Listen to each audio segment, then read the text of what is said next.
पैसा कमाउनु मात्रै ठुलो कुरो होइन, त्यो पनि कमाउनुहोस् जुन सँगै जाओस्। धनको तीनटा प्रयोग हुन्छ: भोग, दान, नाश।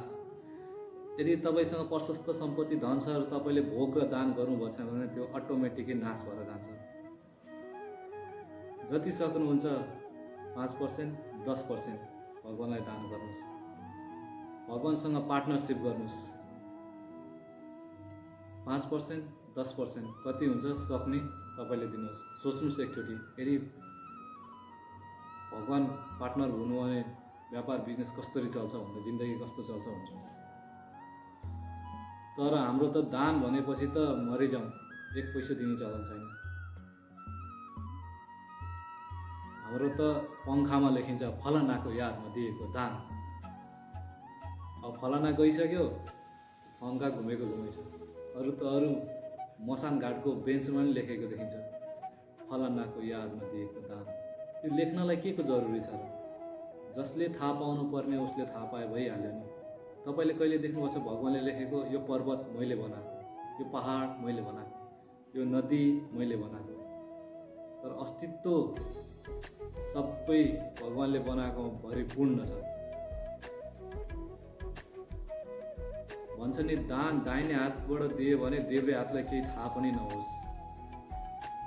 एक दिन चाहिँ शर्माजीलाई केही लुटेराहरूले पछाडिबाट बन्दुक ताकेछन्, भनेछन् जे छ देऊ।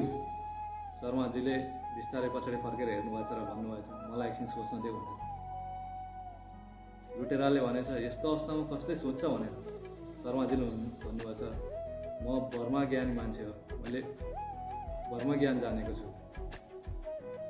पछि शर्माजीले भन्नुहुन्छ तिमी गोली ठोक्यौ। लुटेर अझै दङ्ग परेछ,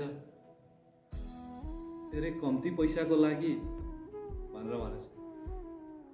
शर्माजीले भन्नुहुन्छ म वर्मा ज्ञानी मान्छे हो, पैसा राखेको बुढेसकालको लागि। यदि पैसै भएन भने बुढेसकालमा के काम भनेर भन्छ। तिमी गोली ठोक्दै भन्छ। त्यो मान्छे अझै दङ्ग परेछ, लुटेर भन्छन् लुटेराले शर्माजीलाई छोडेरै भागेछ क्या। यस्तो मरिसकेको मान्छेलाई के मार्नु, यो त स्वर्गीय छ नै भनेर छोडेरै भागेछ क्या। अस्ति पनि मैले साथीहरूलाई चाहिँ एउटा कहानी सुनाइरहेको थिएँ। एकजना व्यक्ति रहेछन् दान बहादुर। नाम त मस्तीमा राखेको दान बहादुर मात्रै हो, तर दान भनेपछि एक पैसा कसैलाई नदिने। श्रीमतीले भनेछिन् अब त उमेर भएछ, केही दान दक्षिणा दिन पाए हुन्थ्यो। यदि पाप गरिएछ भने जानी नजानी यदि पाप भएको छ भने पाप कट्टी हुन्थ्यो, धुलिन्थ्यो भनेर भनेछिन् श्रीमतीले। दान बहादुरले भनेछन् मेरो स्वभाव छैन दान गर्ने। श्रीमतीले भनेछिन् ठिकै छ दान नगर, कमसेकम तीर्थ गएर नुहाएर त आम, नारायणी नदी कतै गएर त तीर्थधाम गएर नुहाएर त आम भनेर भन्छ। दान बहादुर भन्छ ल ठिकै छ, अब नुहाउनमा त कमसा पैसा लाग्छ र भनेर। बिहान भएछ र अनि बिहान गएछन् 12 किलोमिटर हिँड्दै गएछन्। अब ट्याक्सी गरेर बस चढेर गए पैसा लाग्छ, 12 किलोमिटर हिँड्दै गएछन् मसान घाटमा। अब नौनी घाटमा गयो भने त पैसा दिनुपर्छ, मसान घाटमा त कसैले दिनु परेन। भगवानलाई चाहिँ मजाक लागेछ। भगवान चाहिँ ब्राह्मणको भेषमा चाहिँ प्रकट हुनुभएछ। जसरी दान बहादुर नुहाउनको लागि टुक्लुक्क डुबे अनि बाहिर निस्के, भगवान चाहिँ ब्राह्मणको रूप लिएर चाहिँ जजमानको जय होस् भनेर चाहिँ भन्नुभएछ। अनि दान बहादुरले भनेछन् तिमी को हो भनेर भनेछन्। म एकदम सन्तोकी ब्राह्मण हुँ, तपाईँ जस्तै श्रद्धालु भक्तजनहरू आउनुहुन्छ र वर्षसम्म खाने केही दान गरेर जानुहुन्छ भनेर भन्छ ब्राह्मणले। दान बहादुरहरूले भनेछन् वर्षौं दिनको लागि, म त एक दिनको लागि पनि दिन सक्दिनँ भनेर भनेछन्। ब्राह्मणले भनेछन् केही त दिनुपर्छ, त्यसै हुँदैन, उधारो भए पनि केही त दिनुपर्छ भनेर। दान बहादुर भन्छन् ल ठिकै छ, उधारै भयो भनेर चाहिँ एउटा थैली दिएछन्। अन्त त्यसपछि गएछन् बेलुका 12 किलोमिटर हिँड्दै हिँड्दै हिँड्दै घर गएछन्। अनि सुत्ने बेला भएछ बेलुका।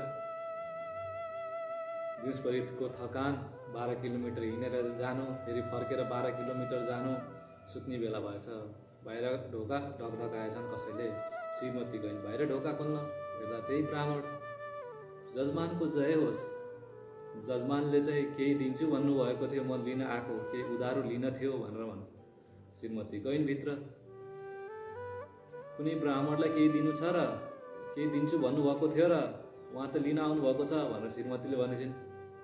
अनि जजमानले भनेछन्, दानबहादुरले भनेछन्, भनिदेऊ मेरो स्वास्थ्य स्थिति ठिक छैन भनेर। श्रीमती गइन् बाहिर, भनिदिन् उहाँको स्वास्थ्य स्थिति ठिक छैन भनेर भन्दैछन्।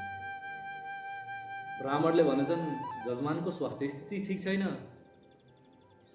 कहिलेसम्म ठिक हुन्छ उहाँलाई, म यहीँ बस्छु जबसम्म उहाँ ठिक हुनुहुन्न भनेर ब्राह्मण त पलटी कसेर बसी त हाले दैलोमा।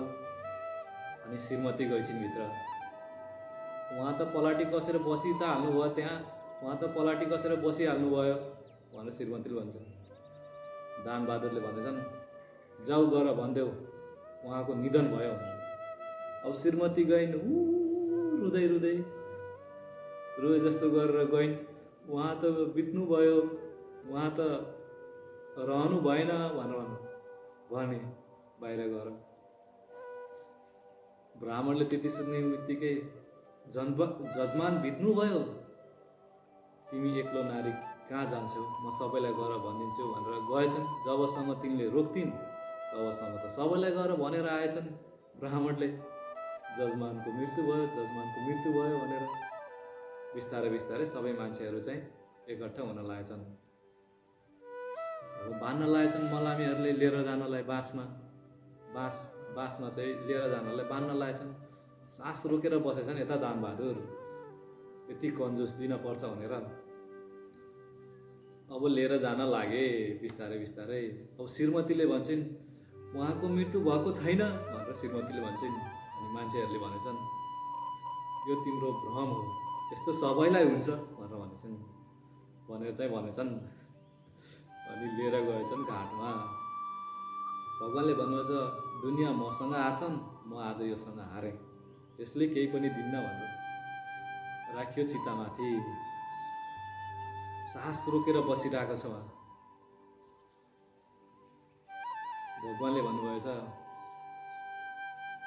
जजमानको कानमा मैले केही भनौँ भनेर। अनि मलामीहरूले भनेछन्, भन्नुहोस् अब त अन्तिम समय हो, अब त यो दाह संस्कारको बेला हो। अनि त्यसपछि भगवान्ले कानमा गएर चाहिँ भन्नुभएछ, आएको छु वैकुण्ठदेखि तिमीसँग नाता जोडेर, आएको छु वैकुण्ठदेखि तिमीसँग नाता जोडेर, म भगवान हो, आँखा खोल। अब दानबहादुर लागेछ, अरे अरे अरे यहाँ त भगवान साक्षात् प्रकट हुनुभएछ भनेर यस्तरी आँखा हेर्दा त हे ब्राह्मण फेरि छिटो आँखा बन्द गरेर, यति निपट कन्जुस। भगवान्ले भन्नुभएछ, म तिमीसँग केही माग्न आएको होइन, माग तिमी के माग्छौ भनेर भगवान्ले भन्नुभएछ। दानबहादुरले भनेछन्, त्यो तिमीसँग भएको जुन थैली थियो त्यो छोड अनि जाऊ भनेर भनेछन्। यति निपट कन्जुस। मर्दै गरेको कन्जुस बाउलाई देखेर छोराले भनेछ, 2 गुणा ठुलो कात्रो सिलाउँछु भनेर। मर्दै गरेको कन्जुस बाउलाई देखेर छोराले भनेछ, 2 गुणा कात्रो सिलाउँछु भनेर। न बाउले जिन्दगीभरि राम्रो लायो, न राम्रो खायो, न राम्रोसँग बस्यो, कमसेकम मर्दाखेरि त 2 गुणा ठुलो कात्रो ओढाउन सकौँ। छोराको आवाज सुनेर, बोली सुनेर बिस्तारै बाउले आँखा खोलेछन् र भनेछन्, छोरा तेरो ठिक छैन यो मर्जी, किन गर्छस् फिजुल खर्ची। कपडा हो राखिराख, कपडा हो राखिराख, बिग्रिँदैन खिइँदैन। आधा कपडाले मेरो लाज राख्नु, आधा कपडा राखिराख्नु, जब तिमी मर्छौ तिम्रो काम आउँछ। यति निपट कन्जुस।